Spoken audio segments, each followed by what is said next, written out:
El origen de los chiles en nogada. Eso es lo que veremos hoy, ya que nos concentraremos en las últimas dos etapas de la independencia de México. La resistencia definida por la guerra de guerrillas y la consumación, donde ya por fin se arreglan todos los problemas, que ya ni los mismos insurgentes se acuerdan cuáles eran. Pero antes, no olvides en dejar like y suscribirte. Gracias. Después de la muerte de Morelos, toda la organización que habíamos ganado durante la organización se pierde. ¡Wow! Eso sí fue un esfuerzo en vano. Desorganizados, los insurgentes se dispersan en pequeños grupos de alrededor de 2.000 personas a lo largo del territorio.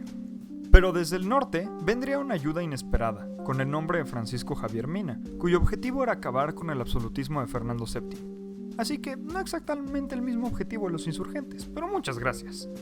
Mina era un navarro, que había luchado en su país y puesto en práctica la guerrilla en la región de los Pirineos en contra del absolutismo de la corona española, huido a Francia y después a Inglaterra, donde conoció a Servando Teresa de Mier. Fue el fraile dominico quien lo entusiasmó respecto a la lucha de la emancipación de la Nueva España. Finalmente viajó a los Estados Unidos, desde donde se había embarcado para combatir del lado de los insurgentes novohispanos, entrando al país por la costa de Tampico. Ya hice notar que los insurgentes eran pocos y mal vestidos, pero los realistas eran otro caso. Ellos estaban en su mejor momento, ya que sus números rondaban los 40.000 soldados. A finales de 1816, muchas fuerzas insurgentes se rindieron aceptando el indulto del virrey Apodaca, o fueron destrozadas, incluyendo a las fuerzas de Rafael López Rayón. El 9 de febrero, Ignacio López Rayón, quien no había reconocido la autoridad de la Junta de Jaujilla, fue arrestado por Nicolás Bravo. El 1 de abril de 1818, Guerrero fue traicionado en el campamento de San Gregorio por Gabriel Armijo. Guerrero logró escapar y resistir a los realistas persiguiéndolo. A partir de la estrategia de guerra de guerrillas de los insurgentes, lograron presionar a los realistas con la ayuda de un gran número de levantamientos pequeños a través de la Nueva España. Vicente Guerrero llevó la guerra con Gabriel Armijo hasta Chilapa, pero durante sus combates la Junta fue sorprendida en Balsas y en consecuencia Mariano Sánchez Arriola fue capturado y fusilado.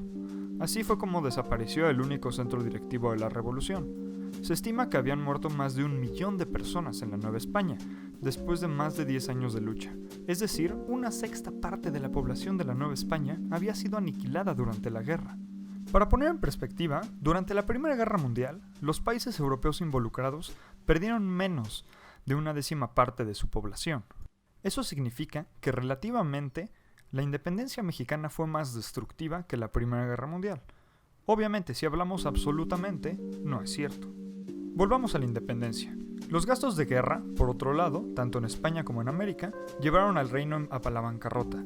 Las minas, muchas de ellas abandonadas, redujeron su producción a 1/3 parte de los niveles que se tenían antes de 1810.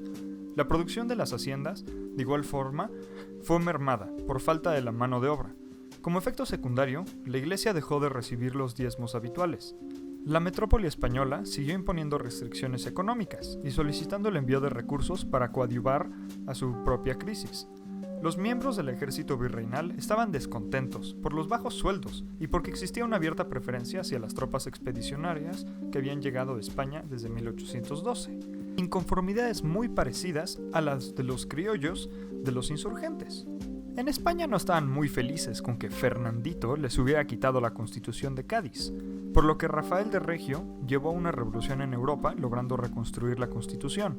Fueron impuestas medidas anticlericales para restar poder a la Iglesia, entre ellas la expulsión de los jesuitas, la abolición de diezmo y de la Inquisición.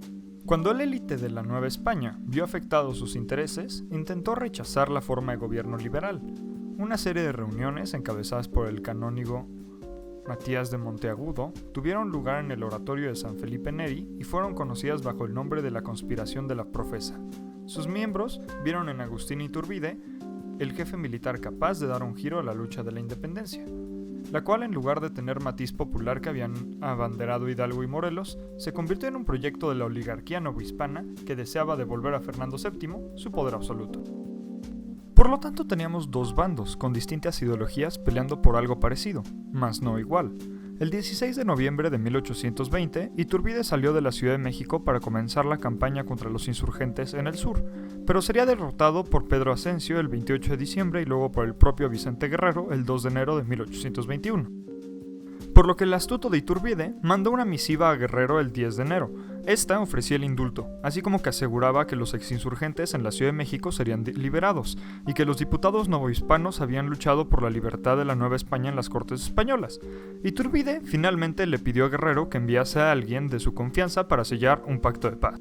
Pero pájaro viejo no entra en jaula. Guerrero ya había rechazado una oferta de indulto antes. Guerrero le respondió a Iturbide expresando su cooperación ante ideas del liberalismo, pero también denotó que consideraba degradante el indulto ofrecido. Antes de que Iturbide recibiera la carta, ocurrieron 2 batallas más a favor de los insurgentes. Iturbide le mandó otra carta a Guerrero proponiendo una reunión en Chilpancingo para sellar un pacto de paz. Finalmente, el 10 de febrero se realizó una reunión en Acatempan, donde ocurrió el famoso abrazo de... Acatempan. Entre Iturbide y Guerrero sellaron la paz. A partir de ese momento, las fuerzas de Guerrero se pusieron a órdenes de Iturbide. El 24 de febrero de 1821, Iturbide proclamó el Plan de Iguala, el cual se fundamentó en 3 garantías: religión católica como única aceptada, unión de todos los habitantes e independencia de la Nueva España, conformando el ejército trigarante constituido inicialmente por el ejército insurgente y por las tropas realistas que se encontraban bajo el mando de Iturbide, quien asumió el puesto de jefe máximo. El 14 de marzo, Apodaca declaró a Iturbide fuera de la protección de la ley. Ofreció un indulto general a quienes hubiesen jurado el Plan de Iguala, siempre y cuando retirasen su juramento de fidelidad a la Constitución y al rey, y entonces empezó la campaña del ejército trigarante. Durante el mes de marzo, las reacciones ante el nuevo plan fueron diversas, y aunque varios militares realistas e insurgentes lo aceptaron, otros se pusieron en contra. Las tropas trigarantes tuvieron varias batallas exitosas con poca resistencia, logrando absorber más militares a lo largo de las campañas. Antonio López de Santana jugaría una pieza clave de las fuerzas trigarantes en la retirada de los realistas. Las victorias del ejército trigarante ante los realistas hicieron que los últimos culparan de inepto al jefe político superior, Juan Ruiz de Apodaca. Ellos rodearían el palacio virreinal y despojarían a Apodaca de su puesto, sustituyéndolo con Francisco Novella. Los trigarantes seguirían avanzando y el 2 de agosto Iturbide tomaría Puebla, donde lo saludaron diciendo «¡Viva Agustín I!».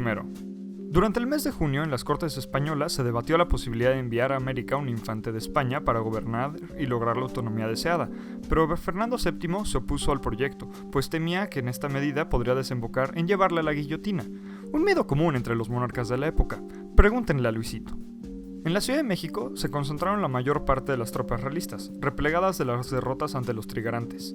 Con un panorama de acción de guerra inminente, parte de la población civil prefirió emigrar a las pequeñas poblaciones aledañas. Los conventos se llenaron de mujeres y muchos miembros del ejército realista huyeron por las noches para incorporarse a los independentistas.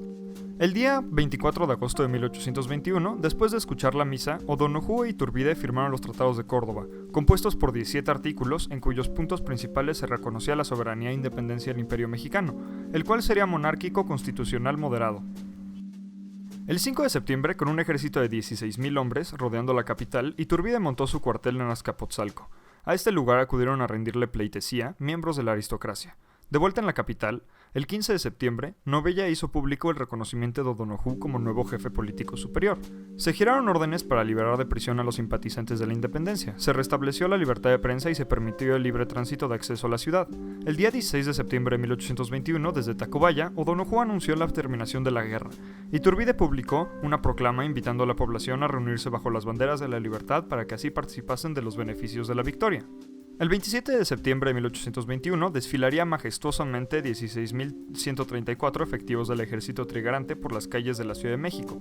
Para celebrar la ocasión, las monjas agustinas del convento de Santa Mónica en Puebla crearon los chiles en nogada, que hoy tanto disfrutamos en fiestas patrias. El 28 de septiembre, la Junta Provisional Gubernativa realizó su primera sesión en el Salón de Acuerdos del recién nombrado Palacio Imperial. Lo sorprendente fue que en la Junta Provisional Gubernativa no se encontraba ningún integrante de los insurgentes, pero los miembros eran simpatizantes de Iturbide y O'Donoghue. Después Iturbide tomaría el poder como emperador, lo cual no le agradaría mucho a la gente que luchó como en la independencia, en especial a un joven militar, de nombre Antonio López de Santana, pero esa es una historia para después. En España, claramente, la noticia de la independencia no fue muy bien recibida, quienes años después intentarían reconquistar el ahora llamado México. El último intento de reconquista fue en 1829, pero fueron derrotados por Santana. Si el video te gustó, no olvides en dejar like y suscribirte. Gracias.